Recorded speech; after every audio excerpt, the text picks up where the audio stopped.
I've just found out I gave the wrong meeting last meeting. I read that examples, but what I was supposed to do, give you examples of what to eat. But I gave you examples of how people are healing. But I'm sure we can fit the next one in. My first lecture, or the first part of this lecture, and I can fit both into this, is insomnia. The proverb 14 verse 6 says, knowledge is easy to him that understands. So I want to give you an understanding on why we sleep. And there's a tiny little gland in the base of your brain called the pineal gland. And the pineal gland releases 4 hormones every night between the hours of 9 p.m. and 2 a.m. You don't have daylight saving here, is that right? No, so I don't have to put daylight saving time. The hormones are serotonin, and serotonin is your mood hormone. The other hormone is arginine vasotocin. And arginine vasotocin is a hormone that puts you into a deep sleep. A lot of people that can't sleep think if they go to bed later, they'll sleep better because they'll get tired. But the opposite's true. The earlier you go to sleep, the more likely you are to fall into a deep sleep because of arginine vasotocin. So arginine vasotocin puts you into a deep sleep, and arginine vasotocin is your natural painkiller. Did you know that you have a natural painkiller? And when your body uses the natural painkiller, which it automatically will if you've got pain of any sort, a residue is left. And if you don't get rid of that residue, then your natural painkiller can't be released the next night. So what you do to get rid of the residue from using your natural painkiller is exercise.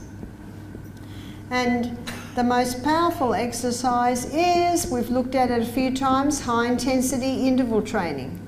See, the high intensity interval training, these are intervals of going very, very fast and then relaxing.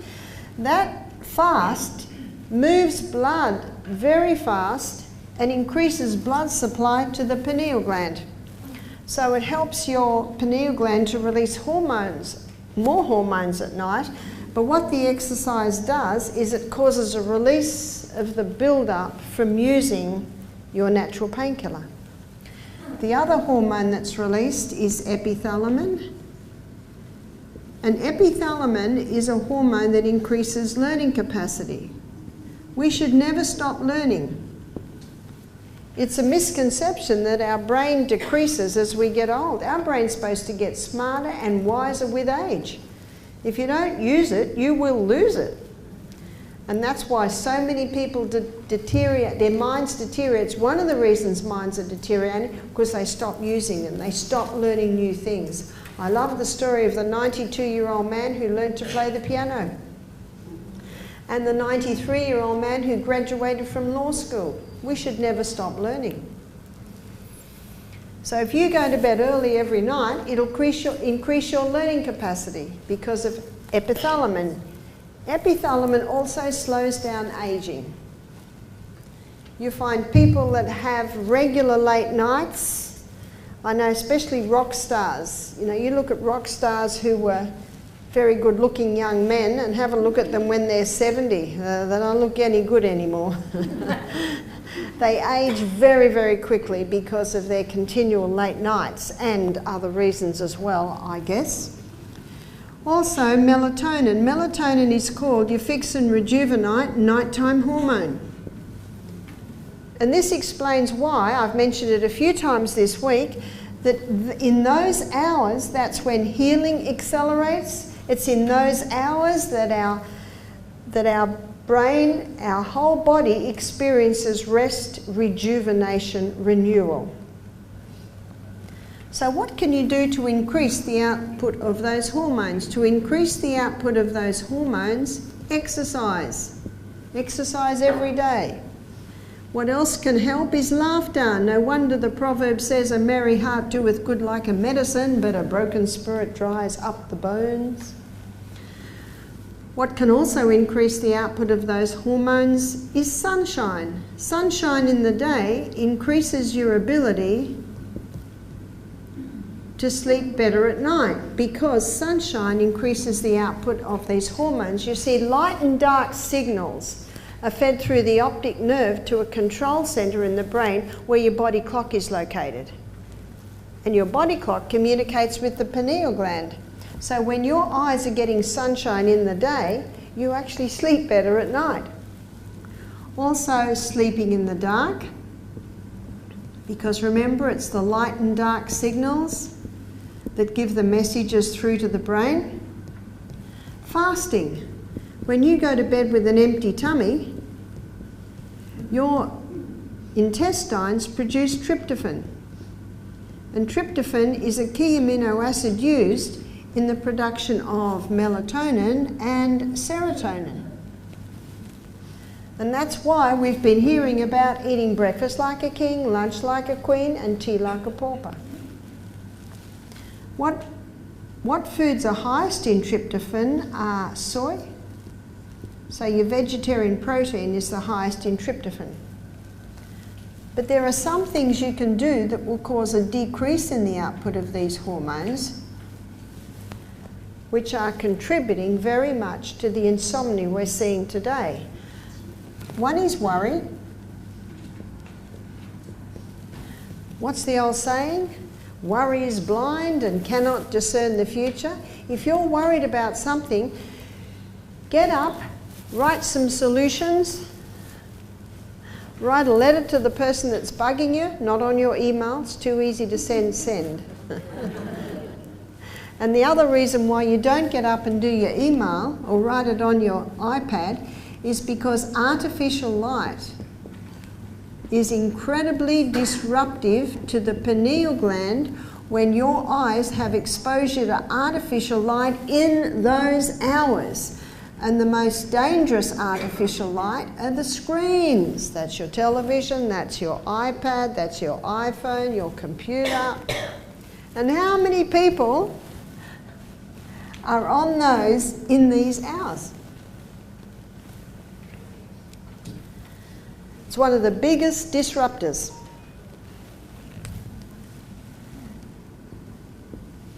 But you've got exams, you've got to study. Well, you go to bed at 8 and get up at 4. In fact, there's no problem with exposure at 2:30 or 3. It's in these hours that's incredibly disruptive. I think it's one of the biggest contributing factors to the teenage adolescent suicide we're seeing. Because instead of sleeping, especially young brains that haven't fully developed, when they need more rest than adults. I found since I turned 50, 6-7 hours a night, that's fine for me. But growing minds, growing children, adolescent, teenagers, they need that full 8 hours at least. My son puts his little 2.5-year-old to bed at 5:30 at night, and she wakes up at 6:30 in the morning, bright as a button. What also causes a decrease in the output of these hormones is caffeine.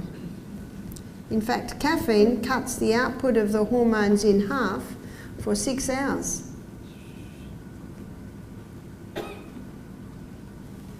Also alcohol. Alcohol causes a 41% reduction in the output of those hormones. So people often think that little bit of red wine will put them to sleep, but they'll wake with half-charged batteries. Also meat. Meat is very high in an amino acid called methionine. And methionine blocks the action of tryptophan.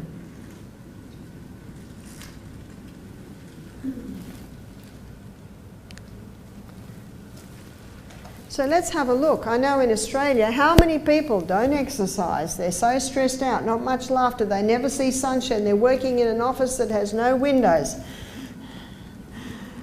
And how often do people not sleep in the dark because of the bright lights? And how many in their bedroom have all the bright lights, you know, from their computers and iPads being charged?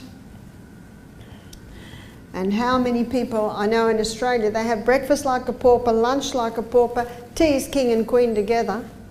And on top of that, they're in a stressful society. They don't know the great God of heaven and they're stressed out. And they're on the screens till midnight. And they're drinking coffee, alcohol. No wonder they can't sleep. Let me give you the story of a man I met in Florida. He wanted to see me. When he got out of the car, he was a very fit black American guy. And I looked at him and I thought I was about 50. Didn't know he's 65. He owns a gym. He's very, very fit. I said, what's your problem? He said, I can't sleep. So I put my detective hat on. When did it start? He said, it started 10 years ago. He said, 10 years ago, I had a test, a blood test, and I had high eosinophils. In my lecture tonight, I'm going to explain eosinophils. Eosinophils are a white blood cell. We've got 5 different types of white blood cells, as you'll see tonight when I look at the immune system. He said, I had high eosinophils. And he said to the doctor, is that a problem? And the doc said, not really, don't worry about it. A friend of his is a pathologist, and he saw the blood test and he said, oh dear. The guy said, what's the matter? He said, you've got eosinophilia. The guy said, what's that? And the pathologist said, all I can say to you, mate, is just spend more time with your family. He didn't sleep that night. In other words, he took it as a death sentence. He thought, what am I going to do? He said, I've got 2 adolescent children. I've got my house is mortgaged. I've got a business that's just starting. So he worried all night long, fitful night. And this started a process of not sleeping. After about a month, his body now is in the habit of not sleeping. He found out he didn't have eosinophilia at all. In fact, he found out a few years later that this pathologist had done the same thing to several people. That's why you're the doctor. You read your body. Tests can be wrong. A lady told me that her brother's 58 and he had frequent urination, so they were going to do a test on his prostate. He was under operation. They did a test. The test went, they did a biopsy. They went down to test it and it came back. He's got prostate cancer. So they basically took his prostate out. They found out a week later that it was the wrong test result. It was the test result of a 78-year-old man. Sometimes tests are wrong. That's why whenever you get a result, you say, thank you for your advice. I'm just going to get a few opinions on this. Oh. I know what it's like though when you're in an operating theatre. We often used to do it. We'd take a biopsy, then we're all waiting. If it comes back positive, the op's done. If it's not positive, you sew them up and leave it. So can you see this man? It was worry. It was worry. He went to a health retreat to try and get help, and the lady at the health retreat said, if I had a stick, I'd hit you, because she said, you need to smile. She said, what you're doing is you're ruining yourself. And when she said, I'd like to get a stick and hit you, she wanted to shake him out of it.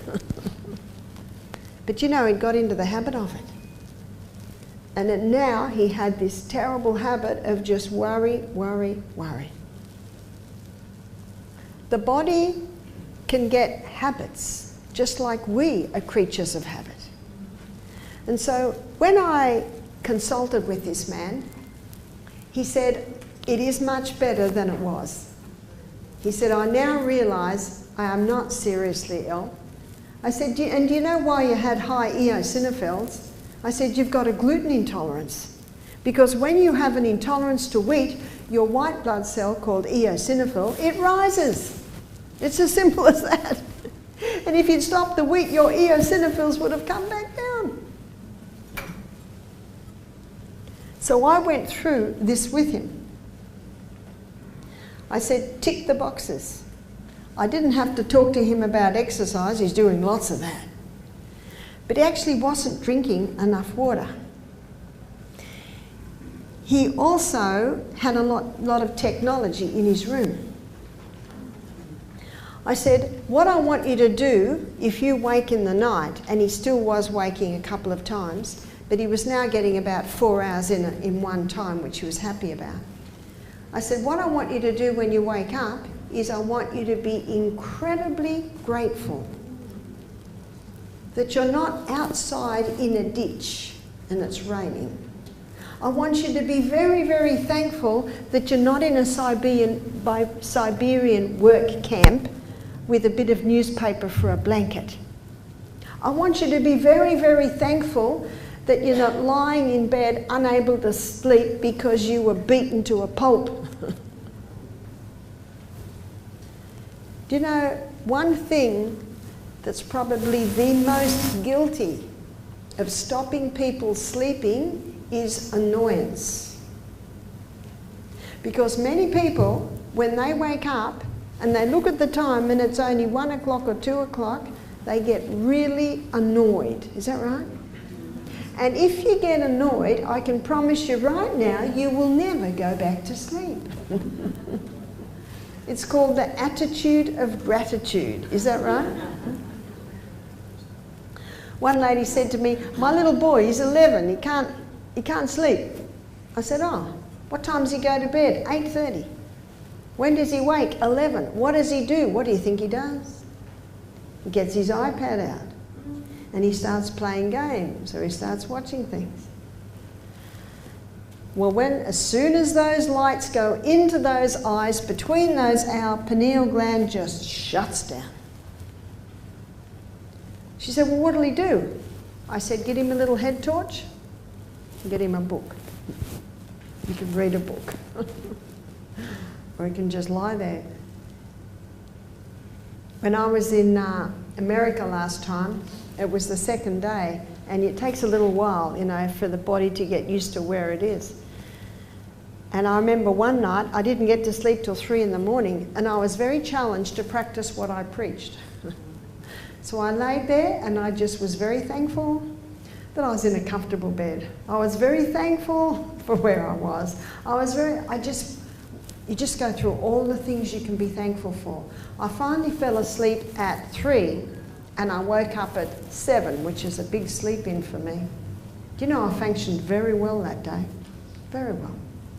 It's amazing what you can do on little sleep. I remember when I was mother, well, I'm still a mother, but when I had a little baby and a toddler, and sometimes they'd have a cold, I used to sleep with my babies because I just got more sleep. If they woke to feed, I'd just stick them on and just go back to sleep. I slept with all my babies. And I know that if I could get 4 hours, I could function well on that. And I look back and think, I wonder if I functioned well because I thought I'd function well. You know, Proverbs 23 verse 7 says, as a man thinketh in his heart, so is he. If you think 4 hours sleep is fantastic, it will be. And if you think 4 hours sleep is terrible, guess what? It will be. It will be. And so you can retrain your mind. You can retrain your mind to be very thankful for it. I was reading an article in a magazine, it was Time magazine, on sleep. And they said sleeping tablets don't do a lot because the person doesn't get quality of sleep. And they also found that it, you know, they got addicted to the sleeping tablets. But what this article said, the most effective thing with insomnia is cognitive behavioural therapy. So let me give you an example of cognitive behaviour therapy. I had a lady do our program and she said, I'm so annoyed.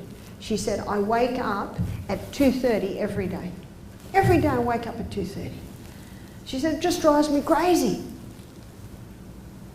She heard this lecture and I said, now, when you wake up at 2:30, you can look at your clock and say, fantastic.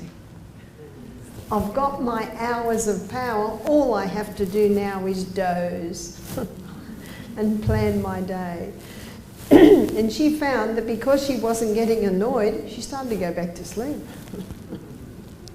Because that's all those hours are. They're just your dozing hours. They're your hours of power. I married a night owl. When I married Michael 21 years ago, he used to put his two children to bed. They were 11 and 13, I think, because he'd been a single father for quite a while. He put the kids to bed about 7 o'clock and then he'd whiz down to the office. And he'd stay there till often midnight.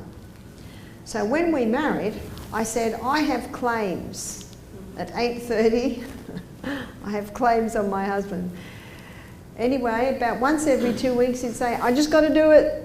I'm behind in the office, I just got to do it.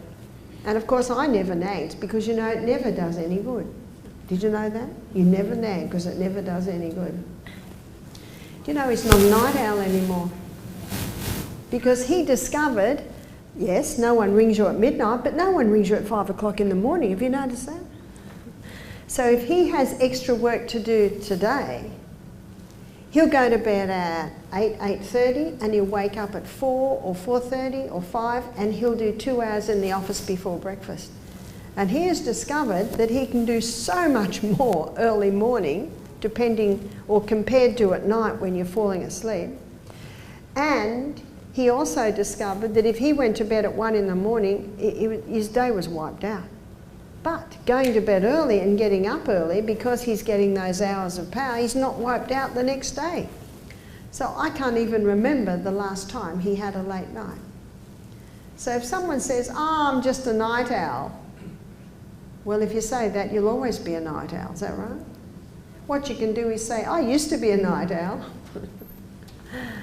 but I'm starting to become a day person. So as you can see, you can get so much more out of your day, so much more out of your life if you're sleeping in those hours. Again, check your room, check your bedroom. The technology shouldn't be there. If it's there, it should be way in the far corner. If you've got a television or a computer in your room, it should be switched off at the power point, so it's not giving off that electromagnetic field. So you've got to tick the boxes. And if you've done all of that, if you've ticked all the boxes and you're still not sleeping, well, just remember that when you wake, be very thankful. Be very thankful that you're not tied down to a rack and about to be stretched. Be very thankful you're in a comfortable bed. Be very thankful for all that God has done for you. And little by little, you can train yourself back into sleep. So the other question that I've been asked is to talk on thyroid. And the thyroid controls metabolism. So if someone's got an overactive thyroid gland, everything's fast, fast, fast, fast. They can't sit still, heart's beating fast. They almost can't eat enough food to fill them. But if someone's got underactive thyroid gland, everything's slow, slow, slow. They're tired all the time. Hair's not growing properly. Oh, I've still got a flower in my ear. Maybe their hair's even falling out. They put on weight, digestion's slow, they can get constipated, whereas someone with hyperactive can get diarrhea. Can you see, when you understand what the thyroid does, and the thyroid controls metabolism, you can see these things. Now, Dr. David Brownstein, this is an excellent book, and he's considered the world expert on iodine. Dr. David Brownstein, he's written a book, and it's called iodine, why you need it and why you can't live without it. And he shows that under and overactive thyroid can be caused by an iodine deficiency. So iodine, do we just get iodized salt? No, because within an hour of opening the iodized salt, you know the iodine's all evaporated?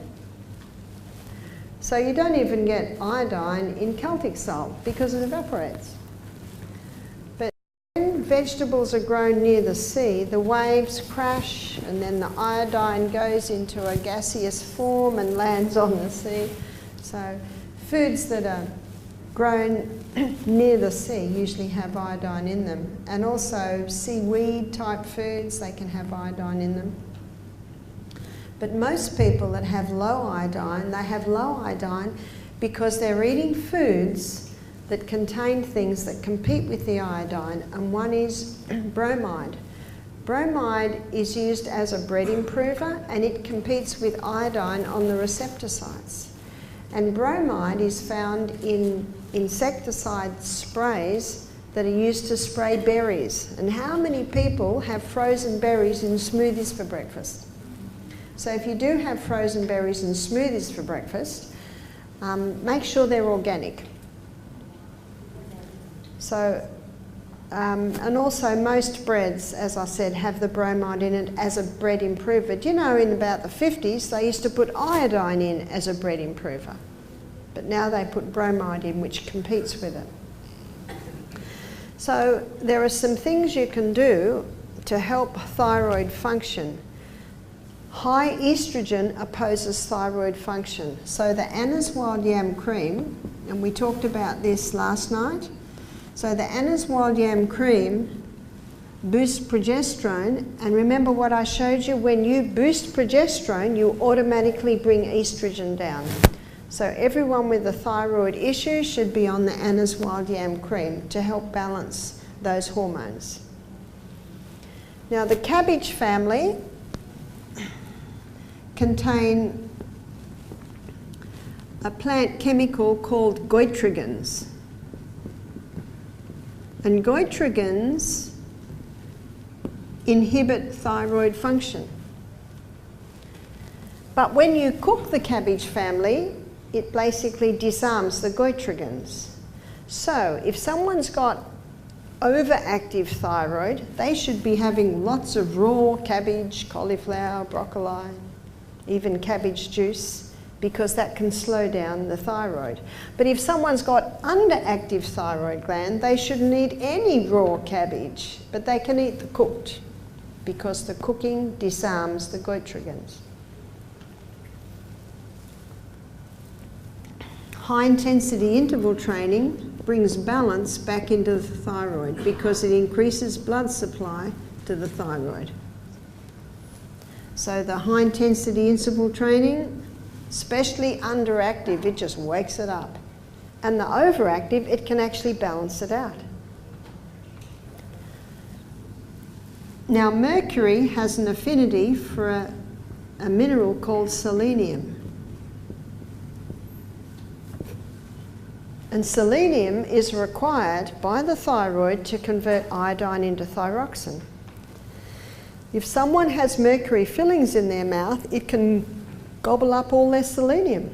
And if someone's on a high fish diet with its mercury, that can gobble up the selenium. So if someone has thyroid problems, they should have their mercury fillings removed. The good news is the food that's the highest in selenium is Brazil nuts. And you only need 5 Brazil nuts a day to give you all the selenium you need for that day.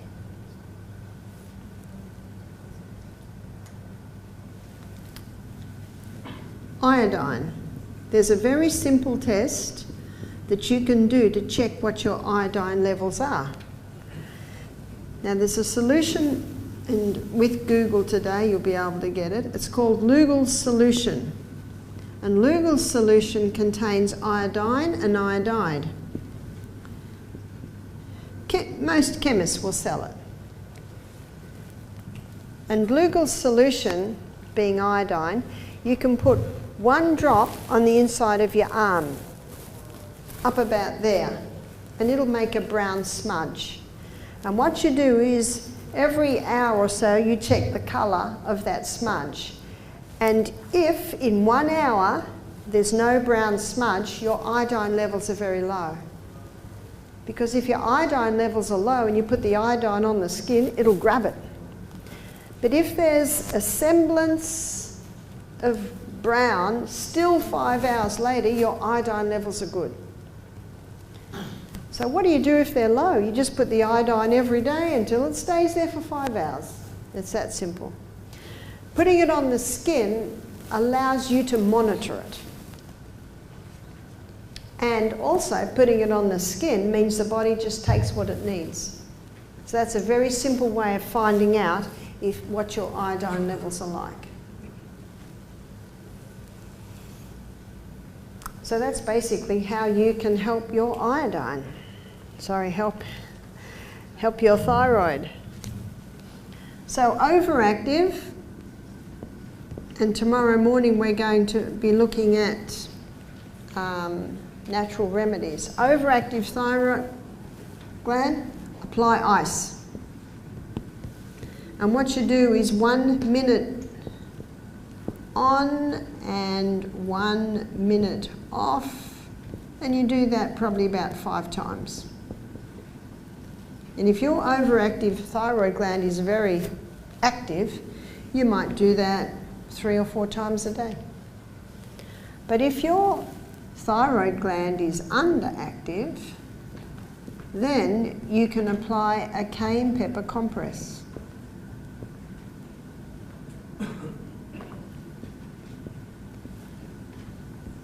And if you apply the cayenne pepper compress, you might apply that for maybe 3 hours a day. And I'll be showing you tomorrow morning how to make one. You basically get a couple of sheets of kitchen paper, cut it the size of the thyroid gland, which is just here, and put a little bit of oil on it, and then sprinkle cayenne pepper on it. That'll just make it stick, and then just put it straight on the thyroid gland, cover it with a bit of plastic and tie it around your neck. What you'll find is that after about half an hour it'll get really, really hot, and then it'll calm down a bit, and then it might get hot again. You just keep it for 3 hours.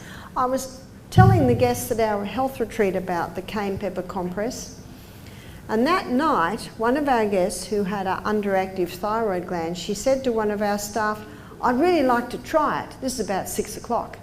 So they put it on her thyroid gland and left it there till about 8:30 when she went to bed. Then she took it off.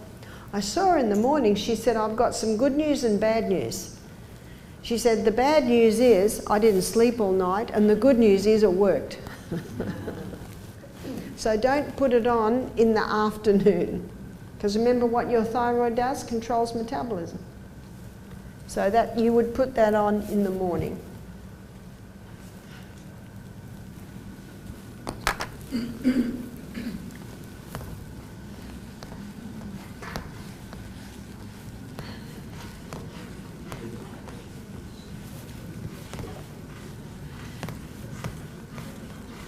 Now what I've also been asked to do is write down, what do you eat for breakfast? Let's put a few breakfasts up. Now I find a lot of guests today that come to our retreat, they're very, very busy, and sometimes they're bachelor or they want a quick breakfast. So they'll have a smoothie. So what they'll have in their smoothie is you put a cup of fluid. Now that cup of fluid could be coconut water, or it could be almond milk, or it could be an organic soy milk, some sort of fluid. And then 1 tablespoon of protein powder. And the protein powder, you might get the protein powder from hemp. You can get some quite good hemp protein powders, or it might be made from brown rice, or one that we use is made from bean or pea. Sometimes it's called pea protein powder. Or you could get organic soy. And then 1 tablespoon of coconut cream. That makes it nice and creamy. Cocoa. I don't know what happened there. Nut. Cream. And then some fruit. And if a person's a diabetic and trying to lose weight, they might use berries, but if they're not a diabetic and they're not trying to lose weight, they might use a banana. Banana makes it quite nice. If someone's wanting to keep off the fruit, avocado makes it quite nice and creamy. Berries are very nice, so it's whatever works for you. And then chia seed, you might put, say, 2 teaspoons of chia seed, and maybe 2 teaspoons of ground flax. And some people like adding some green leaves to make it a green smoothie. Now, if you like that, if it takes you all the way to lunch, do it. But not everyone wants a smoothie for breakfast, but that is something you can do. So here we've got another breakfast, and another breakfast may be fruit. And if you're trying to conquer diabetes, you do the low GI fruits. If you want to lose weight, low GI fruits. What are your low GI fruits? You can Google that, but it's mostly your berries, kiwi fruit. I'm not sure about your island fruit. What's that on the GI? And then you might have millet, or you might have oats, or you might have rice, or you might have quinoa, or you might have, what's another one? Buckwheat. It's just whatever you like. And a great way to put that in is a slow cooker. Then you wake up in the morning and it's there. And then with that, you might put a sweetener. And the best sweetener would be honey or palm sugar, or it might be maple syrup, or you might just do stewed apple. Especially if you're a diabetic and want to keep away from the sweetness. That can go in your fruit. If you aren't a diabetic. And then on top of that you might put coconut cream. It makes it very nice. Or you might put almond milk. It's whatever you like. Or you might like soy milk. And then on top of that you might put chia seeds, flax, nuts,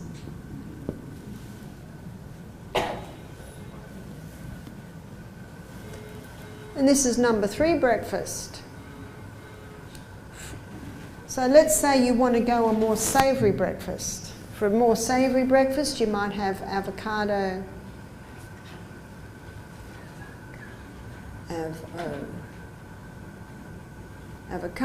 tomato. Can't eat tomato? Well, don't eat it. You cucumber, spinach,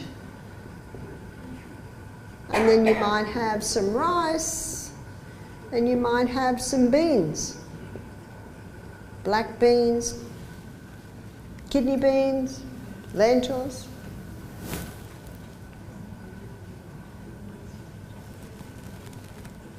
So we've got about 8 breakfasts there. Yes? Are raisins a good sweetener? You can, but they're not good if you're a diabetic or if you're wanting to lose weight.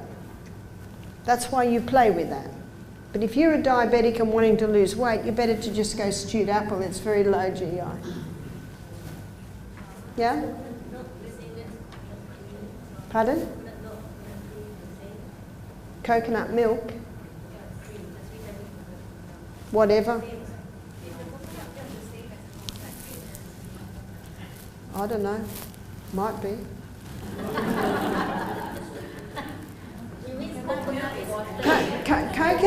Coconut milk is runnier than coconut cream, that's all. Coconut water is not milk or cream. Coconut water is the water from the green coconut. The chia seed usually is dry. So some people like say not good for your right? Well, you can do what you like with the chia. You can pour it on dry. Don't worry, within minutes, and that food will be in your stomach for. If you want to, you can. But when you eat dry chia, by the time it's coming out of your stomach, it's all jellied. And it's getting jellied from your liquids. Or you can mix it with water and pour it on in like a jelly form. It's whatever works.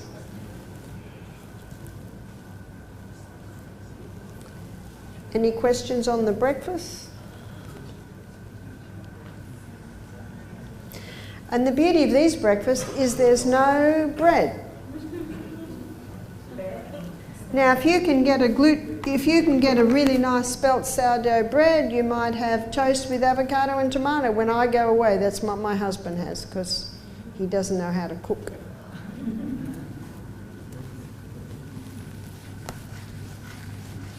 If you can have a hearty breakfast, and if you can feed your family a hearty breakfast, and they're going to be at school, or they're going to be in the office, or they're going to be at work all day, you can often get away with just giving them a fairly light lunch, and then have the main meal as soon as they get home. So we'll look at some lunches. Now, what I have for lunch is probably similar to what we had today. I always have veggies, I always have some sort of protein, and I always have a big salad. But what do you do when you're going to work or school? Do you know, a very easy lunch is rice wraps. Are you familiar with rice wraps?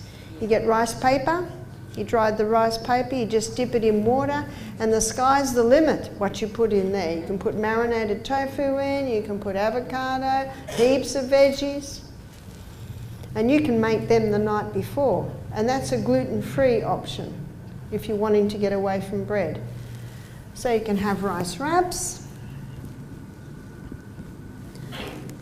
and you can also do some salads, very easy. And with the salad you can have something like hummus, or you can have marinated tofu. So we're looking now at your proteins. You can include some nuts and seeds.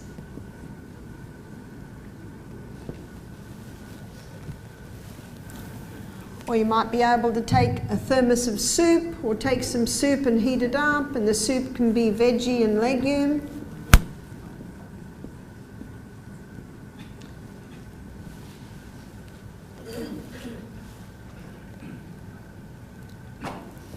What about dinner? One of my girlfriends, she always had the main meal ready when the kids got home from school. And she'd just give them a hearty breakfast, and at lunch she'd just give them an orange. They don't eat much at school anyway, do they? And they're hungry when they get home. So dinner depends on you, depends on what you do, depends on when you get home, depends on whether you're able to have a decent lunch. But a great light dinner is soup. Sky's the limit. Pumpkin soup, minestrone soup, whatever works. If you're hungry, have 3 bowls of soup. Or you can have a salad, that's a nice light. Or you can have fruit. But for people who are wanting to conquer cancer, conquer diabetes, conquer weight loss, they're better to go the more savoury. Or some people will just have a smoothie.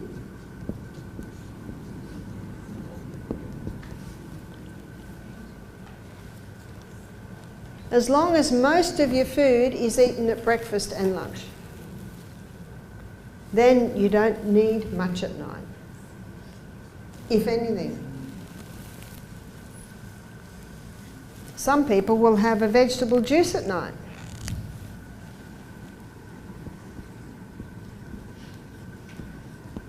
That can work.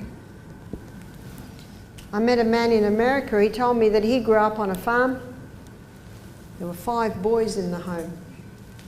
And the mother and the father were very strict. Breakfast like a king, lunch like a queen, tea like a pauper. Now these strong young boys, they were outside on the farm building fences, driving tractors, and they were hungry at night. So you know what they did? Jumped in the car and went to town and ate junk. So what that mother would have been better to do would be provide something like this. Because growing boys, they often need a little bit at night. But if they have a hearty lunch, they might not. So that's what you play with. You play with the evening. But it is true, when you lie down to sleep with a full stomach, that can interfere with proper sleep.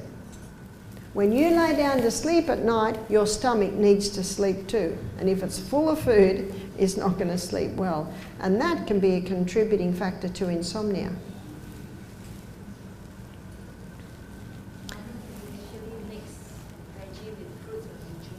Can you mix vegetables and fruit?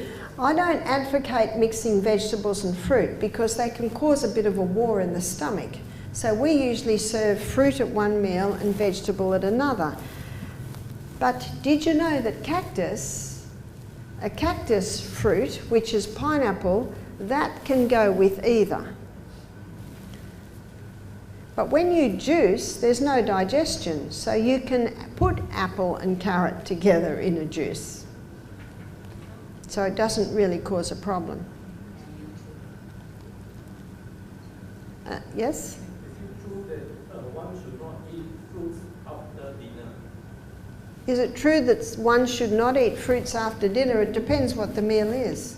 But if you have a vegetable meal, you're best not eating fruit after that. And a lot of people think fruit is a healthy dessert. Well, it is healthier than Black Forest chocolate cake, and it is healthier than ice cream and chocolate flavouring. That is true. But that's why if you want something sweet, the slice of pineapple is nice after a vegetable meal. Also, banana is considered a herb. So banana is another fruit that could go after a veggie meal.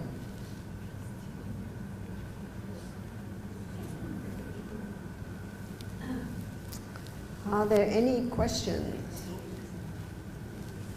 Yeah. You mentioned just now that berries actually contain a lot of bromide. Berries do contain bromide. Bromide is used in the spray. So if you're using berries for your smoothie, make sure they're organic. If it's not organic, but they're actually from like France or Germany, I mean, usually they're quite bio, because the Europeans are pretty fussy about their spray. So will it kind of help if they're imported from France or from Germany? I don't know. It depends what they do to their berries. Yeah? We see the white layer on the blueberry, so that If you look at blueberries on the vine, they have that. And it's not spray, it's just a natural lightness on the blueberry. It's like it looks like they've got white on them. Have you ever seen blueberries? Pick blueberries off the vine, organic, they're there, that's what it's there. Then how about using the vegetable wash? Yeah, the vinegar. Would it help? Nowadays they have in the market vegetables. A vegetable wash to get the spray off. The spray's all through the fruits and vegetables. So it's right through. Barbara, sorry, just a clarification. You said that vegetable and fruit should not go together. Yeah. I noticed that dinner just now, salad and fruit. What it is or. Or.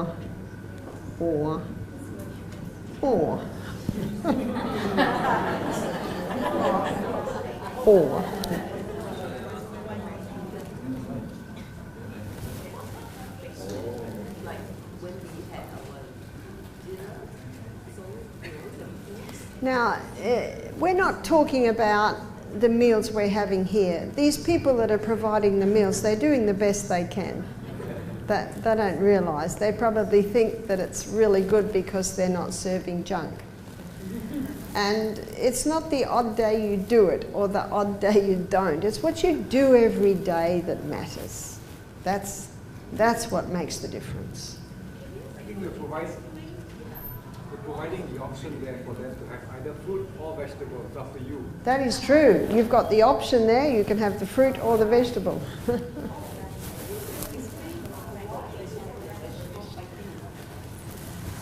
They require different digestive enzymes to break them down. It's because fruit is high in fibre, high in sugars, low in minerals. But your vegetable are high in fibre, high in minerals, but they're low in sugars. So they're made up of in different ways. Now, people with cast iron stomachs seem to be able to handle it all. As I said, it's better to have fruit after a meal than to have ice cream, but it's actually better not to have it. What happened for people who have that out ignorant? Have Fruits and vegetables in the meal, and then what would happen to them? I mean, for example, a lot of people are. Okay, what would happen if someone had fruit and vegetables at a meal? Ask them.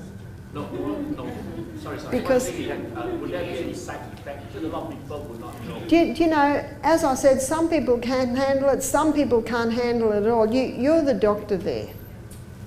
But if someone's got a cast iron stomach and they just throw everything in, the day will come when they won't have a cast iron stomach.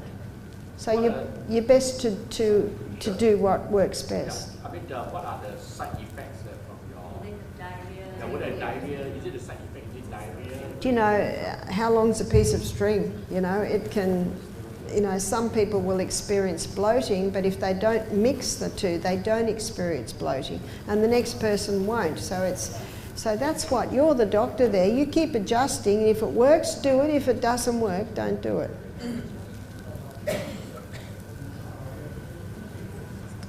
Well, I think it's just about tea time. So I'll say a final prayer and we'll have a break. Father, thank you so much for your goodness, your mercy, your foods, your human body that you've given us as a trust. May we be relentless, Father, in pursuing the proper ways to get better health is our prayer in Jesus' name. Amen.